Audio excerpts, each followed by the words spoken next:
Kia ora, g'day and welcome to the history of Aotearoa, New Zealand. Episode 108, Futurama. This podcast is supported by our amazing patrons. If you want to support Hans, go to patreon.com/history Aotearoa.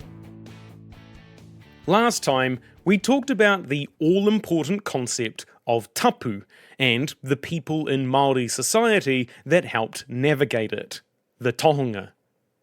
Today, we will discuss more about the practicalities of religion, specifically karakia, divination, mākutu, and magic. Matakite is commonly translated into divination, which is basically the fancy term for seeing into the future. But matakite are also the people who practiced divination, or, as best put it, had the gift of second sight, since it could also encompass seeing the dead or other supernatural beings. Mata means, among other things, surface or eye, and kite means to see or to perceive or discover. So the idea of a second sight, or maybe a sixth sense, isn't too far off. Divination could come in a number of forms, from just simply interpreting signs seen out in the world, to performing rituals with the specific intent of asking an atua what the future held. The god could then respond by speaking through the tohunga, though more often than not, the gods would sing through him. Otherwise, they could make some sort of sign in the natural world, all of which the tohunga would explain the meaning of. A particularly powerful tohu was rakutia, or closed sun. Quote, "At midday there was darkness, and the stars were seen. After 2 hours, perhaps, of darkness, daylight returned." End quote. Which, as you might guess, probably describes an eclipse of some kind. Other tohu could include sneezing while eating as a sign that a visitor or some news would arrive soon, or if the right arm spasms during sleep, that was good luck. If the left, then it was bad luck. Some people would hear noises in the bush, similar to the sound of a European death watch beetle, a tapping or clicking sound, which was related to death of either the person who heard it or someone they knew. The position of the stars and planets could also indicate various things, such as Venus's position relative to the moon would indicate if a besieged pa was going to be taken. Some Europeans believed that matakite used ventriloquism to trick people into thinking it was the gods that were speaking, or just to enhance their quote-unquote performance. They also thought there was an element of hypnotism, but Best says there isn't really evidence for this. One way to conduct a divination ritual was to drop sticks or fern stalks onto the ground and interpret how they fell, or the marks they left in the ground, such as using one stick to represent a friendly taua and another stick to represent the enemy. They would then be thrown to the ground, and depending on how they landed, such as one stick on top of the other, that would indicate how the battle would go. Other ways to do it would be to put 2 sticks into the ground upright and tie a stick horizontally across them. The tohunga would then take another stick with a lock of hair on it that belonged to a chief or someone else important, and wave it across the sticks while reciting a karakia. What they were looking for was how the hair moved and whether it touched the horizontal stick, as this would tell them the fate of a taua in their forthcoming attack. These were relatively simple methods, and more complicated ones could be used depending on the importance of what they were trying to find out. Sometimes a tohunga, through matakite, would identify a papa. This is an item or items or even a few people that, if destroyed, captured, or just seen, would lead to victory. This would lead to some taua and individuals making what would otherwise be odd strategic choices in battle in order to fulfill these conditions. One story from Tūhoi was that to win a battle, a waka needed to be seen and a specific man clad in red needed to be killed. In another case, a tree needed to be seen and a, quote, fair-headed person, end quote, needed to be captured. In this case, they failed. They got too eager and killed the person instead of capturing them, resulting in the attacking taua being routed and chased into the mountains. In some cases, the tohunga would explain that should the taua follow his instructions, or rather those of the atua he communed with, they would definitely be successful. But the tohunga himself was guaranteed to be killed. So sometimes the tohunga would go into battle knowing they were going to die, but in exchange, their people would be guaranteed victory. Heavy stuff.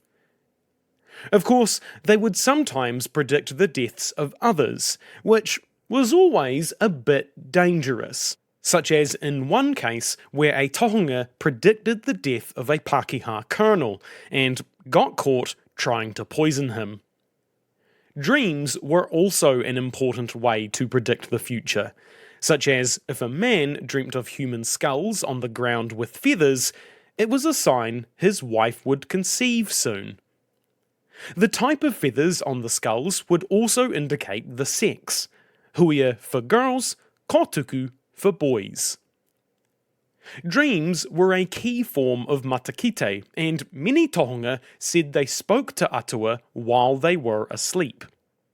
Best claims that the gods talked to them in dreams and possibly during their waking hours in a, quote, whistling tone of voice, end quote. He suggests that this is the reason Māori didn't whistle, and why they didn't like hearing Europeans do it. What's interesting is that someone who could predict the future via dreams was known to have rata, rather than matakite.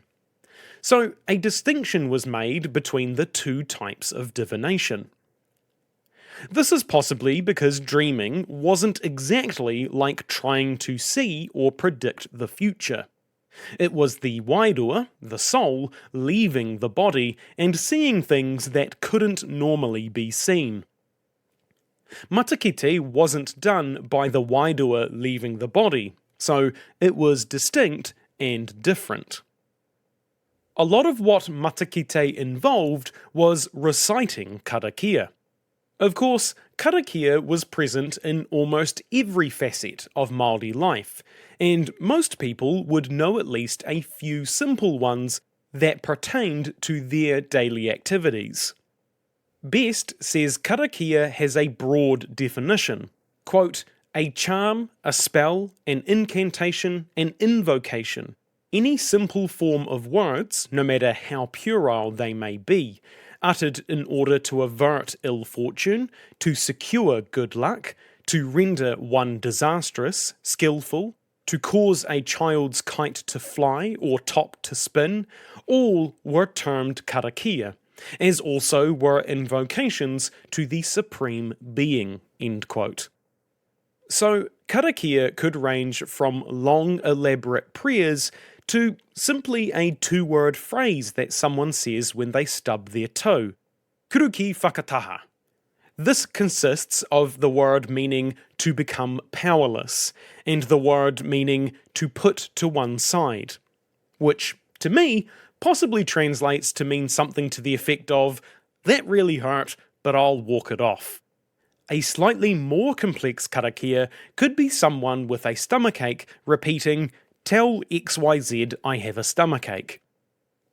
The idea was to say the names of any rangatira or tohunga they knew who could then contact their tipuna, tribal gods, or anyone else in the spirit world who could stop the demon or spirit from causing the stomachache. As mentioned, everyone would know a few karakia as it pertained to them and their life, many of which we have covered in previous episodes. Kids would know some that they would recite during games or to stop it raining. Wrestlers knew some that would give them strength and weaken their opponent. Fishermen or fowlers would know some to say over their hooks, nets, and spears so they could catch better, and so on. Quote, tree climber and traveller, paddler and planter, bushman and bather, all possessed their private budget of charms. No man so lowly, no calling so humble, but it possessed a few necessary charms. End quote.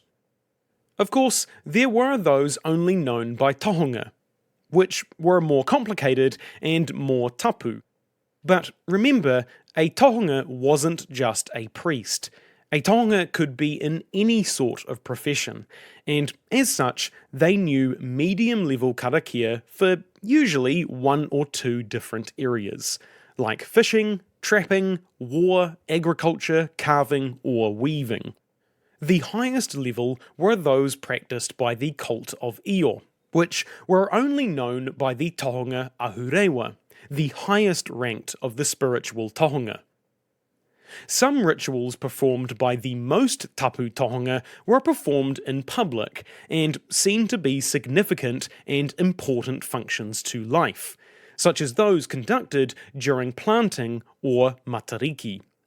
But the most tapu rituals were done behind closed doors, and only with a few people present.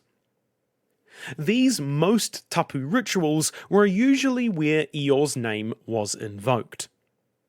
Well, I say they invoked Io's name, but that may not be strictly true.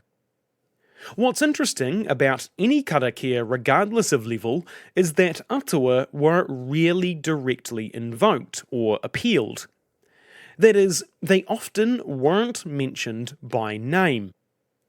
Sometimes just mentioning them in an abstract way, such as saying the children of the sky and earth, was enough to gain some of their mana, which could then be used to achieve the speaker's goals.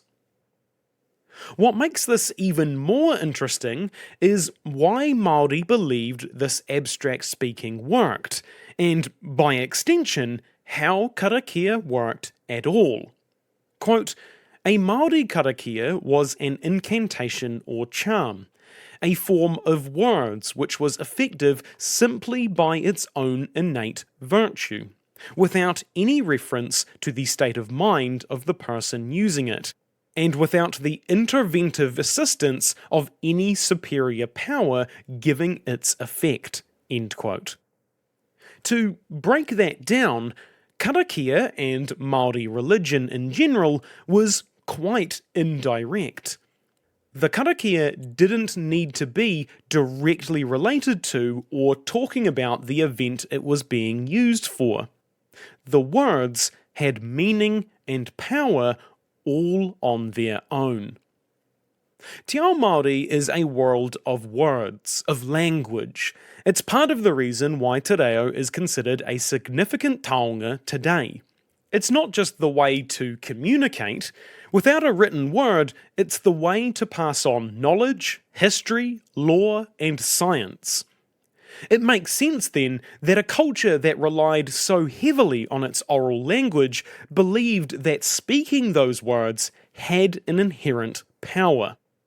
Though Best adds that someone did need to have mana for those words to matter, so there was a somewhat base requirement there.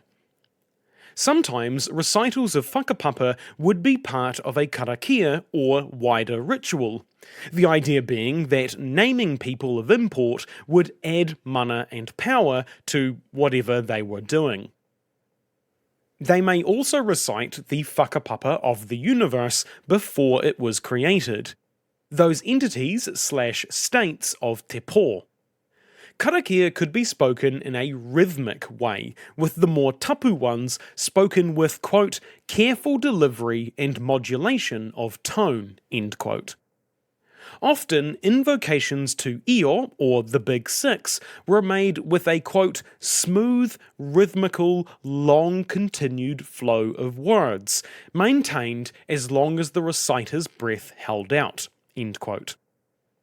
Usually, this was a one-person job, but for particularly tapu karakia, it could be done by two tohunga, with one going on for as long as he could, and the second picking up where he left off, so that there wasn't a break in the speaking, since a break, mispronunciation, or other such faltering could result in a real-world disaster.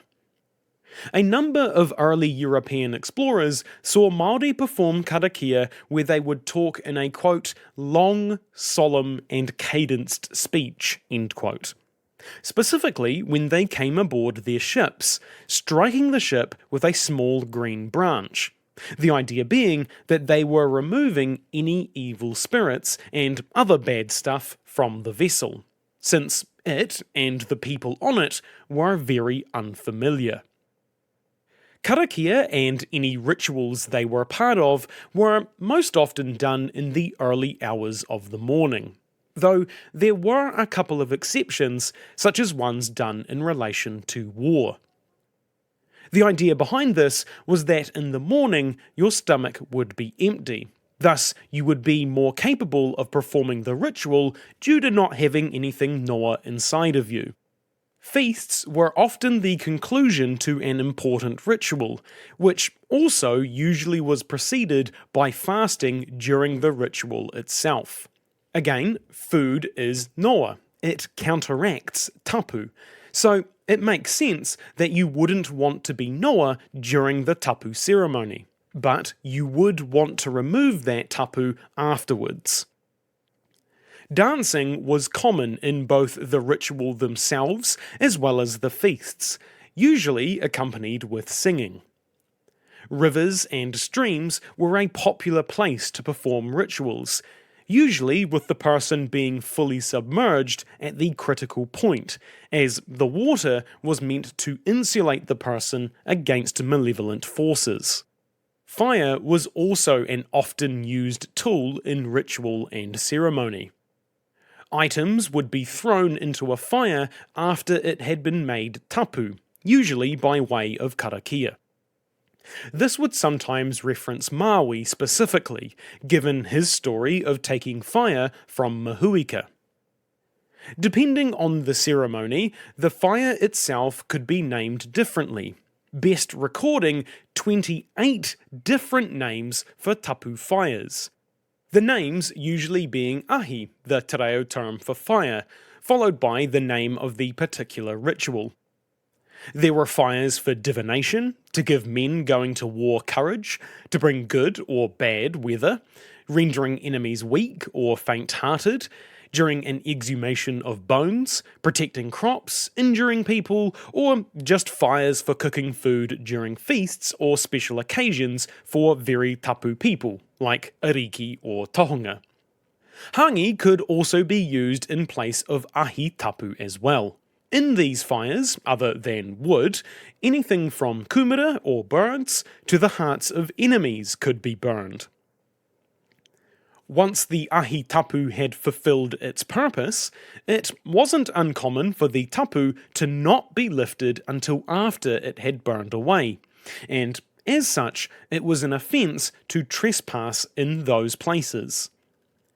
Māori also practiced fire walking to give some rituals more prestige, though by the sounds of it, in the Māori case, the fire was a big semicircle hangi, as opposed to the other similar practices throughout Polynesia.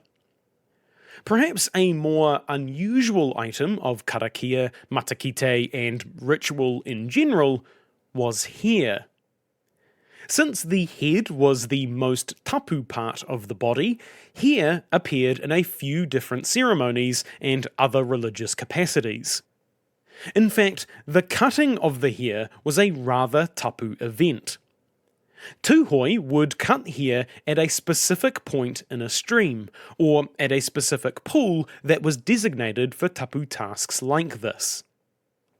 Cutting hair could also be part of larger ceremonies, and was often one of the last things done during a ritual. Why this was, though, Best is unable to say. It was common for hair to be cut once a year on a designated day during Matariki. It was a big event, with people from all over the region gathering in one place to watch or take part. Potentially, there were up to 1,000 viewers coming along to see Doug get his perm. During the ceremony, an obsidian knife would be made tapu via karakia before the hair was cut. Afterwards, the hair might be laid onto a tuahu or some kind of altar. Until the ceremony was over, everyone would fast and no fires would be lit, except for one which would be used to burn the cut hair. This obviously varied from region to region and was not practiced everywhere. Additionally, people who got their hair cut with this amount of fanfare were most definitely people of high rank, mana, and tapu. No one is coming out to see me get my bi-monthly shave.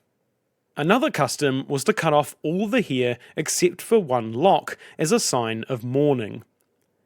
This was popular in particular with widows who cut their hair as short as they could, and sometimes singe off the rest with fire. Where the final piece of hair was left could depend on a few different factors, such as if it was in relation to the death of a child, the hair would be left on the right side if it was a boy, and on the left side if it was a girl. Again though, this varied a lot between hapu and iwi. The way hair was actually worn was in a top knot, and in some cases, a cord made from the plaited hair of a killed enemy would be used to tie it up, sometimes with huia feathers if the person was a rangatira. In the same vein, hair from an enemy was often taken back to the pā after a battle to allow the tohunga to perform various rites and ceremonies over it, particularly in relation to stopping the defeated enemy from being able to seek utu. Cook and many other early European explorers recorded finding human hair tied to trees, or tucked into crevices between rocks, possibly as a way to hide their hair from malevolent forces who would certainly use it for evil magic. However, Best says it is likely that there was something else going on here. Otherwise, instead of hiding it, they would have just burnt it. So perhaps it was thought something bad would happen if it was burnt. Or the need to hide it was more related to a connection to the earth. As you might have guessed, hair was a popular medium to use in relation to mākutu, given its tapu relation to the head. Mākutu translates into witchcraft, sorcery, or black magic. As such, hair could be used to injure, dull the senses, or otherwise do bad things to someone. However, mākutu could be employed to do things like find thieves and punish them. So it wasn't always just because of some malicious, senile wizard doing it for fun. Sometimes it was just mundane stuff. The hair didn't always have to be from the victim though. In one case, a person plucked some of his own hair and dropped it into a drink that was about to be consumed by the victim as a karakia was spoken. Hair could also be used to placate taniwha. Quote, "As I was in my canoe in Tāwhiti Nui fishing for maihe, when I heard a strange sound, and 2 great waves came rolling in from the lake. Also, I heard 2 loud reports, like unto that of the cannon of the white man. Then I knew that the taniwha was angry. Oh friend, quickly I plucked from my head a hair and cast it into the water, reciting at the same time a charm, whereby to render the demon harmless and to calm the rolling water." End quote. The hair also didn't always need to be from the head. It could also be from the armpits, legs, abdomen if you were hairy enough, and even the genitals. Hair is actually used in a huge number of ways, like when encountering a lizard on the road, some hair would be burned in an ahi. Or by putting a hair into the mouth of the first catch of fish and releasing it, which would help in getting good fortune in future catches by imparting some of that person's mana to the fish, and was kinda like an offering to Tangaroa. Hair has been discovered in carved figures with umbilical cords, and deposited at the edge of a rohe or some other important place, though Best doesn't explain why this was. On the east coast of Te Ika a Maui, a messenger would cut off half of his hair and cover that spot in red ochre. When he arrived to deliver his message, it would be immediately understood what he was there for: to seek aid in war. Those from Tūhoi who entered the whare wānanga would have their hair cut at the wai tapu, as another tohunga would recite a karakia. People of Takatimu would use their hair to impart the mana of a priest on a new whare wānanga when it was erected.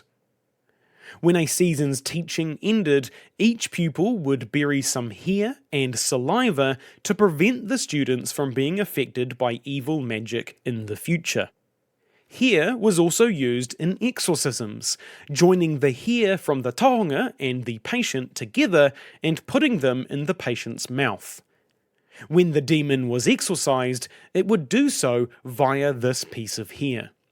A ritual called Mauna Hirihiri involved taking some hair to a mountain and offering it up to call upon the aid of tupuna. The idea being that those ancestors would have been buried in the mountain ranges they were offering up to. If you were listening closely there, you may have picked up that I mentioned saliva. And boy, can I tell you about spit. Saliva was used a lot in ritual, ceremony, and mākutu, much like hair was. Saliva could also actually be used to reverse mākutu. In one case, in the early 19th century, a European bought a comb from Māori, but since the comb had touched someone's head, it was tapu. So, he spoke a karakia over it and spit on his fingers to run them over the comb, thus removing the tapu. In one ceremony, to find out if someone had been affected by mākutu, a tohunga had the victim spit into his hand, then slapped it across his right cheek, and, quote, saw the wizard on his left side, end quote. Another ritual would be performed to kill this wizard, but if the victim wished to save them, then the tohunga would need to spit on their forehead. If a man wanted his cheating wife to return to him, he was told to spit into a shell and give it to a tohunga who would manipulate it, quote, in a very extraordinary way, end quote. In a similar vein, spitting on a weapon was a common way to weaken enemies that the wielder may encounter in the coming battle. Another way to deal with a lizard that you encounter would be to kill it, spit on it, cut it into pieces, and burn it to stop any evil stuff happening. On the wider cultural level, spitting was done when there was, quote, danger in the air, end quote. So if someone was suspected of being the victim of mākutu, they would be encouraged not to eat or swallow saliva, as the curse would enter via the mouth. Or it could just be when there was heavy tapu in an area, such as opening a tapu hangi a woman was careful not to swallow. Rituals over women who were about to give birth varied depending on the rank of the woman and the rank of the child. Firstborn kids, particularly males, would have the most tapu karakia and rites performed over them, whereas people of much lower rank would only have a simple karakia or perhaps nothing at all. When women of rank were about to give birth, they would move to a specially made whare on the outskirts of the settlement, which was usually destroyed after she left. This was called the whare kohanga, which literally translates into birthing house, but effectively means nursery or maternity ward. A similar practice of isolation was performed if someone was sick. In some cases, the woman only went into the new house after the child was born, in which case it was called the whare kahu, where they would remain until the tapu was lifted from them. This separation was so that the woman and baby wouldn't come into contact with people that grow food, just in case the noa nature of food made her less tapu in her current state. Karakia could also be used to help with the birth itself, especially if it was turning out to be a particularly difficult one, often invoking the name of the moon, who is heavily linked with women, pregnancy, and menstrual cycles. Karakia were then said after the baby was born and during the cutting of the umbilical cord, so that the child may become, quote, intelligent and clever, to endow it with a clear mind, end quote. The umbilical cord, called an iho, would be either buried somewhere or put into the hollow of a tree at the edge of the rohe. Sometimes the same tree would be used for multiple children, and so would have red ochre smeared on it to indicate as such. Sometimes a tree was planted on the spot where the iho was buried, and the growth of the tree would indicate if the child would grow to be healthy. When the baby was a month old and, quote, strives with its hands to reach its mother's breast, end quote, 2 fires would be made, one for the ariki and the other for the atua. Aruhe would be cooked in the fire and a karakia said. The aruhe would then be taken from the fire and waved over the child, with more karakia before the aruhe is buried in a sacred place. The mother would do a similar action, touching another aruhe to various parts of the child's body, also burying this one after she spits on it. Depending on the iwi, the father and grandmother may also get involved in this ritual. Other times, the aruhe would be eaten instead of buried, the action being called kai katoa e te tamaiti, the eating of the child all over. If, during this ceremony, one of the women of the ariki's family is missing, a figure made of quote-unquote weeds would be made, and stuck in the ground to represent her. Up until this point, the child was considered very tapu, and wouldn't have been able to be held by the rest of the family other than the mother and possibly the father. But after this ceremony, the child was no longer considered tapu, and is able to be embraced by the wider whānau. There were also naming rites, which may or may not involve a baptism of sorts, where a twig or hand was dipped into the water of a stream, with the water sprinkled over the child, the family, and anyone else gathered. These rituals varied a fair bit, but the general gist was that the baby was named, imparted with good health and well-being, and dedicated to Io or Tūmatoenga. In the case of Tu, Best says that dedicating a child to him was because he is the god of war. But I wonder whether it was more due to Tu being the creator of man, and in most myths, his presence is usually an allegory for humans as a whole. A child could also be dedicated to rongo and endow them with qualities of art, culture and cultivation. So perhaps it was related to war and peace, around what issues the tribe was currently facing. Generally, before you make babies though, there would need to be marriage. Shortland says that the brothers of a woman have the most say in who she marries, rather than the parents or, herself. There wasn't exactly a marriage ceremony in the same way that Western Christianity would recognise.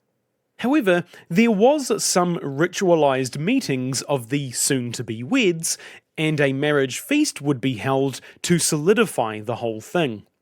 During the feast, a tohunga would say some karakia to ward off evil influences from the couple and ensure a long and happy union. As we have talked about in the past, a powerful rangatira or ariki might have multiple wives, some of whom have land. As such, the women would stay where they were to administer the land, while their husband moved between his wives. Chiefs would also often have concubines from lower class families. As with marriage, there were karakia for courting someone, in some cases used to overcome a woman's distaste for a man. This would involve taking a small object, speaking some words over it, and placing it underneath the woman's pillow. In another form of this ritual, a mero or tomtit would be used if the woman was some distance away, say the next kainā over or further. The mero would fly to her and land on her head, making the woman get up and head straight to the person who spoke the karakia. Just like there were karakia if a woman cheats on her husband, there were karakia when a man strays from his wife. The woman would be taken by a tohunga to a stream in the evening, and they would be sprinkled with water as a karakia was spoken. Then she would see, quote, the shadowy form, wairua, of her husband standing beside her. The woman was then told to go home, that all was well, and that her husband would soon be with her, end quote. The tohunga would then dispatch a bird to find the husband. Naturally, there were also rites around divorce, called toko. In some cases, this involved taking the wife to a stream to remove her affection for her husband, again sprinkling water over her and also touching her, quote, as though picking something from it, but brought away nothing immaterial, end quote. Often, the separating of rangi and papa was invoked, and, quote, the nettles and trees and plants of the forest are called upon to cause the woman's skin to be as quills upon the fretful porcupine in the presence of her husband. That is, to cause her to dislike him, end quote. This ritual could also be performed over both the husband and wife, if they both agreed. Divorce was said to be fairly common, with women either being set aside by their husbands for various reasons, war between his tribe and hers, or other outside factors. Although it was very, very rare for incestuous marriages to occur, it was pretty common to have a man married to two sisters, sometimes as a result of the death of the man's brother, meaning he was obligated to marry his brother's wives to ensure they were cared for. Next time is going to be a pretty heavy discussion around death, funerals, and what happens to the soul after it leaves the mortal realm. It's potentially going to be a fairly intense episode, but death is a key part of life. And so it is something we will try to cover with the respect it deserves. If you want to send me feedback, ask a question, suggest a topic, or just have a chinwag, you can find my email and social media on historyaotearoa.com. Aotearoa spelt Aotearoa. ROA. You can also find helpful resources there, like transcripts, sources, and translations for some of the te reo Māori we have used. You can help support Hans through Patreon, buying merch, or giving us a review. It means a lot and helps spread the story of Aotearoa, New Zealand. As always, haere tū atu, hoki tū mai. See you next time.